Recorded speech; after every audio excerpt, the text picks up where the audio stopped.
Beberapa tahun lalu, saya pernah bekerja sebagai seorang kasir di sebuah minimarket. Waktu itu usia saya masih 19 tahun. Kedua orang tua saya sudah lama meninggal sejak saya masih SMP. Kemudian saya tinggal bersama Tante Lina, satu-satunya adik perempuan almarhumah ibu yang masih hidup. Tante Lina dan Om Danu, suaminya, membesarkan saya meski ekonomi mereka hanya pas-pasan. Tambahan pula, mereka punya 3 orang anak yang harus mereka biayai.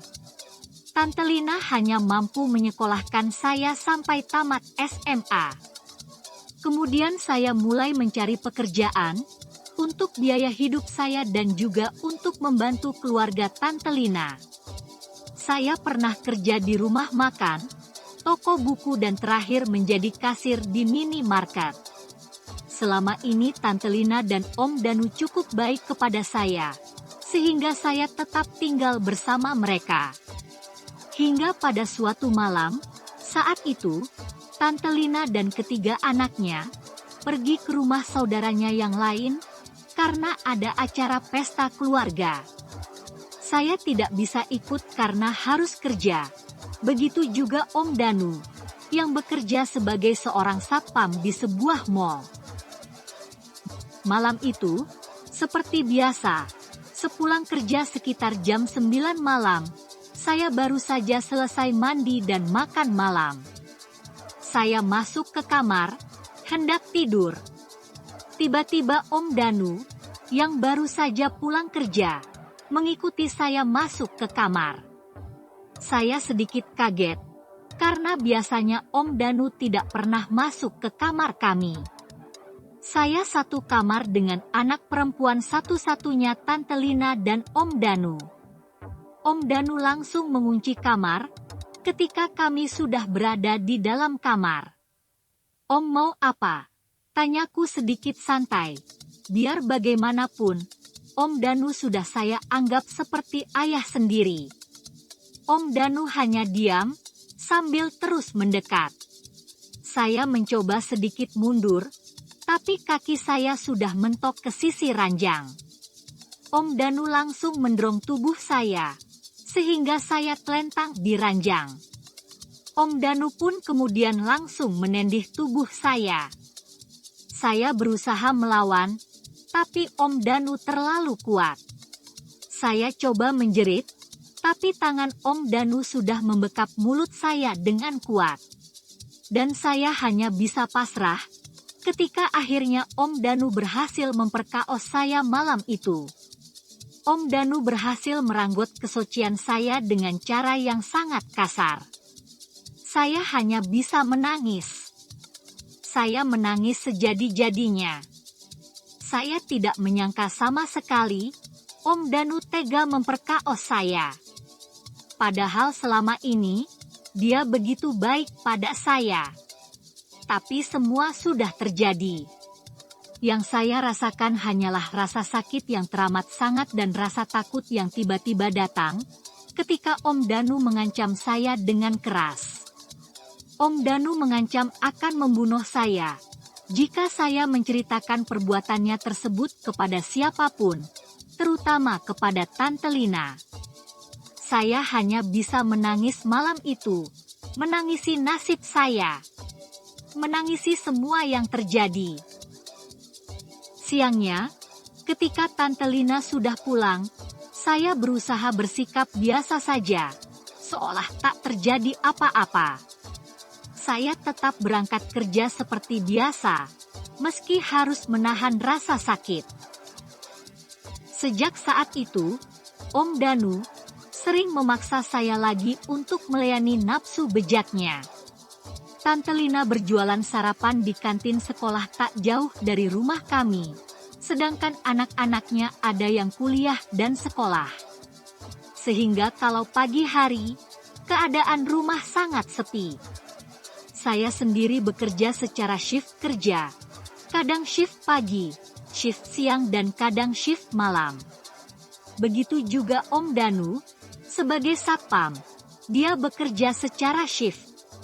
Dan apabila jadwal shift kerja kami siang, biasanya kami berangkat jam 11. Dan Om Danu memanfaatkan kesempatan itu untuk melampiaskan nafsu berahinya kepada saya. Saat orang-orang tidak ada di rumah, saat saya akan berangkat kerja, saya sudah tidak berani melawan lagi. Saya begitu takut padanya. Saya hanya bisa pasrah. Om Danu selalu mengancam saya setiap kali ia selesai melampiaskan hasratnya kepada saya. Selama 2 bulan lebih hal itu terjadi, dan saya hanya bisa diam dan pasrah. Namun akhirnya, saya memutuskan untuk pindah dari rumah itu. Saya membuat alasan kepada Tante Lina, kalau tempat kerja saya terlalu jauh dan saya akan ngekos di dekat tempat kerja saya. Awalnya Tante Lina keberatan, tapi setelah saya coba jelaskan dan sedikit membujuknya, akhirnya ia membiarkan saya pergi. Saya sedikit lega, meski cukup berat berpisah dengan Tante Lina. Namun itu jauh lebih baik daripada saya harus melayani Om Danu lagi.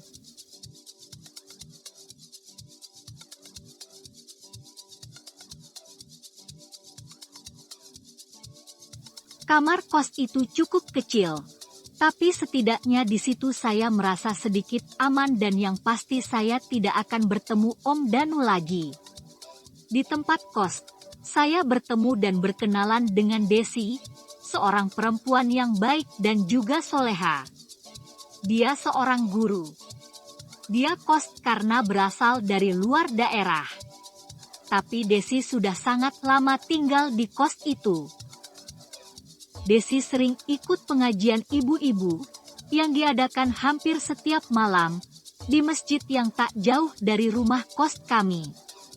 Dia sering mengajak saya ikut ketika saya tidak ada shift malam. Tapi awalnya saya selalu menolak dengan alasan kecapean. Namun akhirnya suatu malam, Desi berhasil membujuk saya untuk ikut. Lagi pula saya pikir, apa salahnya? Apalagi mengingat apa yang telah Om Danu lakukan kepada saya selama ini. Saya tidak bisa melupakannya. Saya sering menangis sendirian bila mengingat itu semua. Hati saya begitu sakit. Saya akan selalu mengingat kejadian tersebut. Sesampainya di masjid, saya melihat begitu banyak ibu-ibu dan juga para remaja putri berkumpul di sana.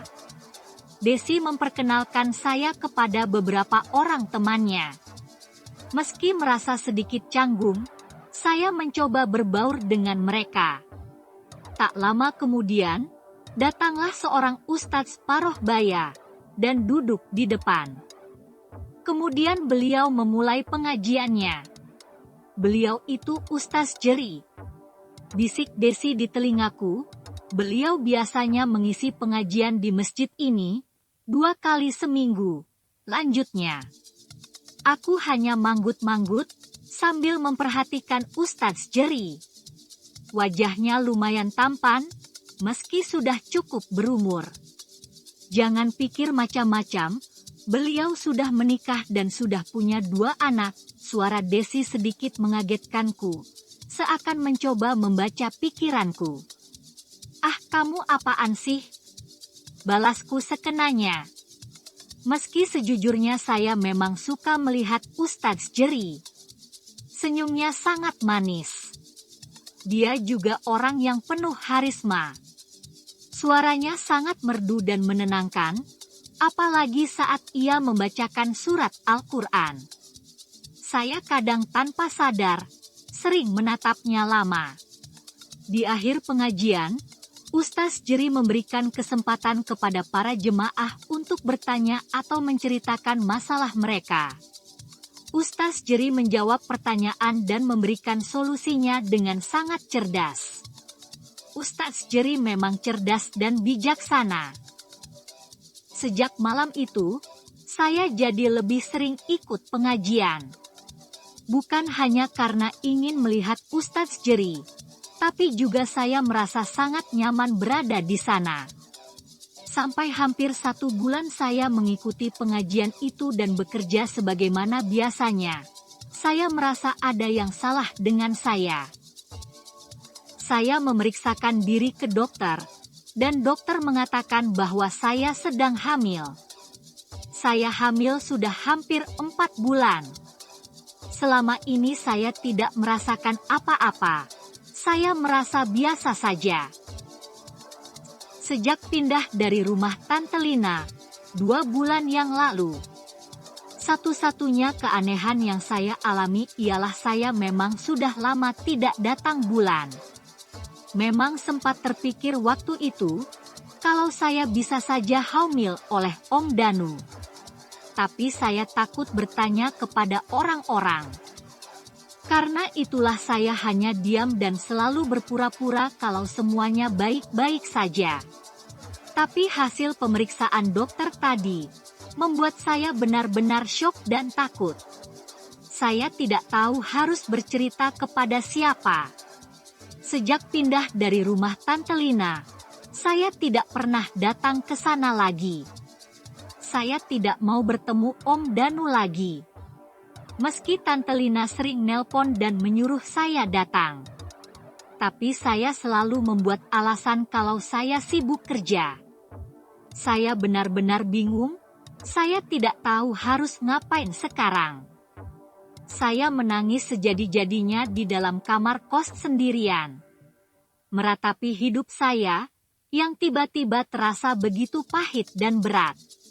Suara ketukan di pintu kamar mengagetkan saya. Saya mencoba menahan tangis dan menghapus air mata. Suara ketukan itu semakin keras. Saya bangkit dan membukakan pintu.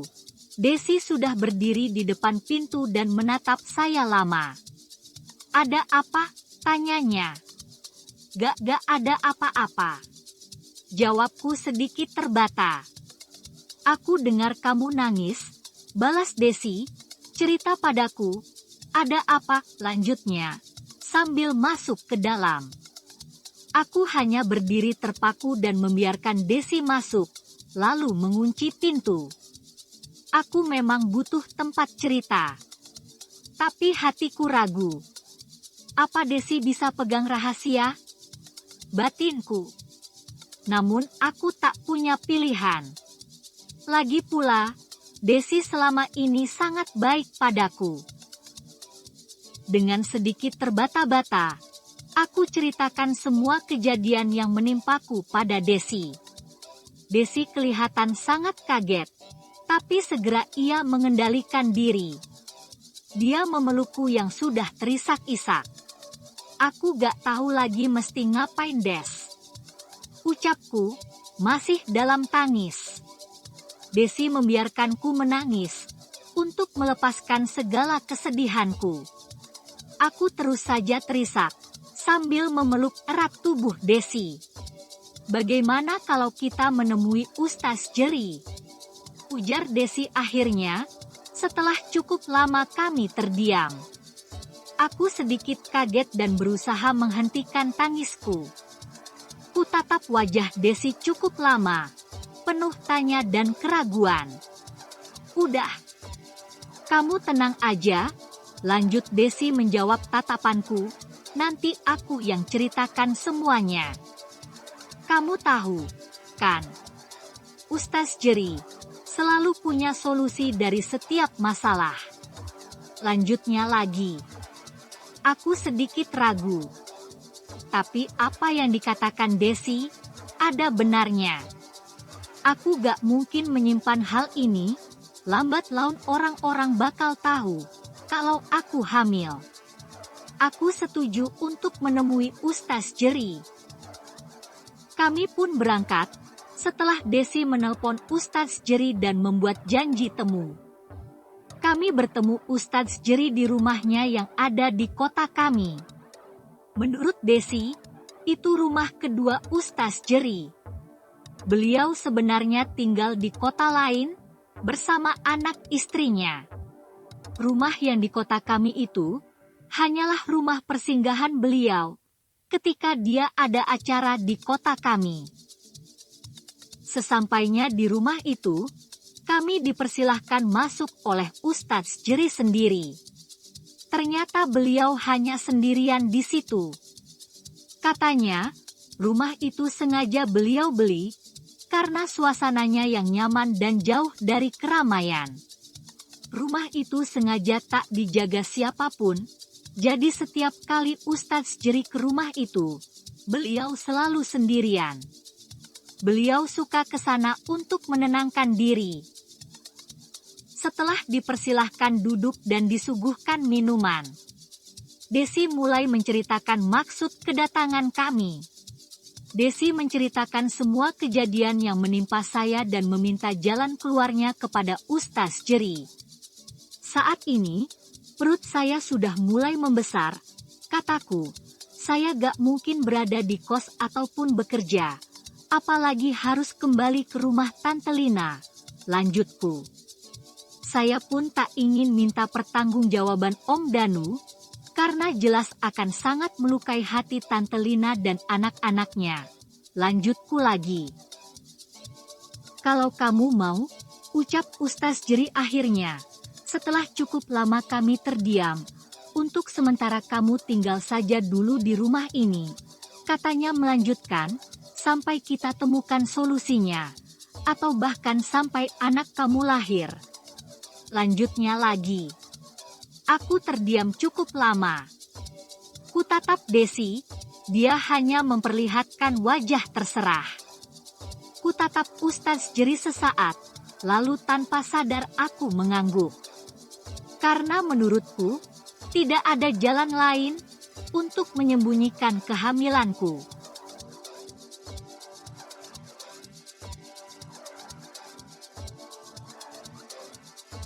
Esoknya aku langsung pindah, tanpa sepengetahuan siapapun, kecuali Desi. Tapi hari itu, Desi tidak bisa mengantarku, karena harus kerja. Aku berangkat sendiri menuju rumah Ustadz Jeri. Ustadz Jeri menyambutku dengan ramah dan menyuruhku masuk ke salah satu kamar rumahnya itu. Ini kamar MU, jelasnya, kamu bebas tinggal di rumah ini. Nanti aku bantu biaya hidup kamu, sampai anak kamu lahir. Katanya lagi. Terima kasih banyak Ustadz. Kataku tulus. Nanti sore aku pulang, besok aku kesini lagi mengurus beberapa hal, ucapnya. Sore itu, Ustadz Jeri pulang dengan mengendarai mobilnya sendirian. Aku mencoba beristirahat, sampai akhirnya ketiduran.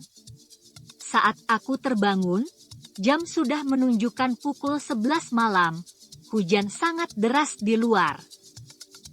Tiba-tiba aku mendengar suara ketukan pintu yang sangat keras. Aku menuju pintu dan mengintip dari jendela. Ternyata di luar ada Ustadz Jeri. Segera aku bukakan pintu. Maaf Ustadz, saya ketiduran, ucapku.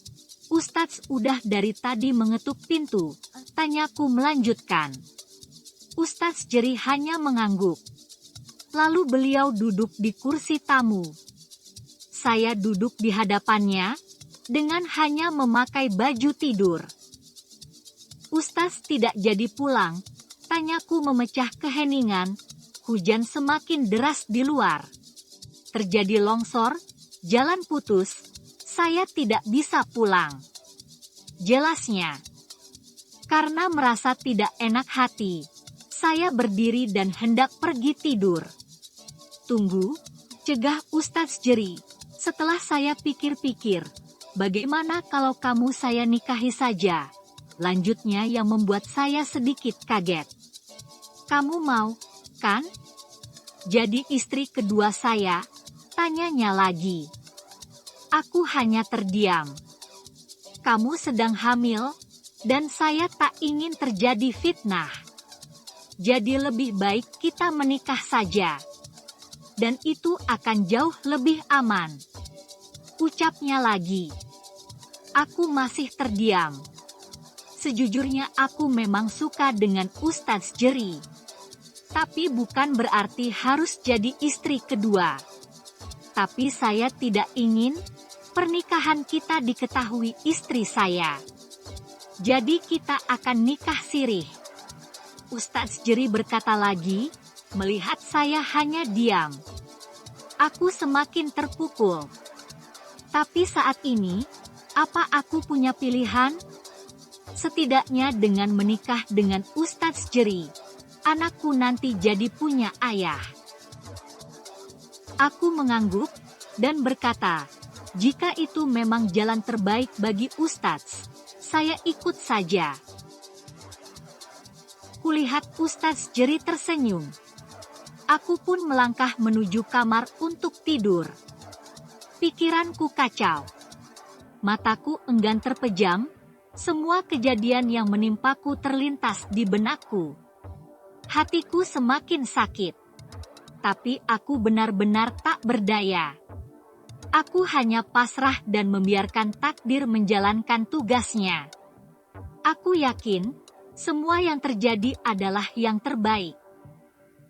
Akhirnya aku menikah dengan Ustadz Jeri. Hanya dihadiri penghulu dan 2 orang saksi. Benar-benar bukan pernikahan yang aku impikan. Tapi ini jauh lebih baik daripada hamil tanpa suami. Aku dan Ustadz Jeri hanya nikah sirih, nikah bawah tangan atau apalah istilahnya. Intinya aku hanya istri simpanan Ustadz Jeri. Sebuah status yang tak pernah terpikirkan olehku selama ini.